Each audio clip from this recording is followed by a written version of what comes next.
Activase, also known as recombinant tissue plasminogen activator, or TPA, is the only drug approved by the FDA for treatment of stroke. Growing plaque can rupture, promoting thrombus formation by activating the coagulation cascade. Platelets and red blood cells aggregate at the site of injury, causing further narrowing of the artery. This impedes blood flow even more and causes turbulence in the artery. It also increases the likelihood of thrombus formation. As the thrombus grows, it causes increased vessel narrowing, leading to partial or even complete occlusion. The occluded artery leads to ischemia and tissue necrosis. When a piece of thrombus breaks off, it's called an embolus as it travels up the artery. During a stroke, ischemia can progress to infarction. Beyond the infarction lies still viable tissue called the penumbra. Cells within the penumbra are potentially salvageable if blood flow and vital oxygen are restored promptly. The penumbra is the focus of fibrinolytic treatment. Now let's look at the thrombus itself. Inside the thrombus are strands of fibrin, the protein that forms a clot.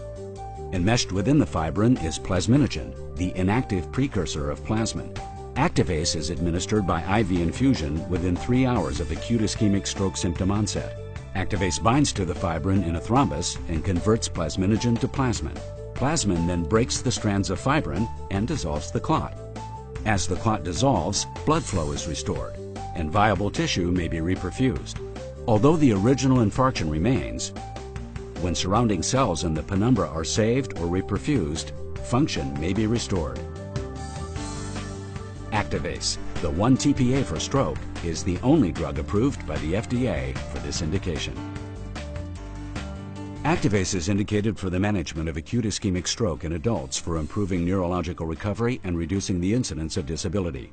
Treatment should only be initiated within 3 hours after the onset of stroke symptoms and after exclusion of intracranial hemorrhage by a cranial computerized tomography, CT scan, or other diagnostic imaging method sensitive for the presence of hemorrhage. See contraindications in the full prescribing information. All thrombolytic agents increase the risk of bleeding, including intracranial bleeding, and should be used only in appropriate patients.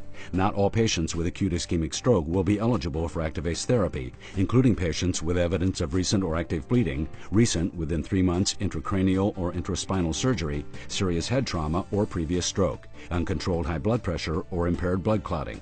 For further information, please refer to the full prescribing information accompanying this video animation.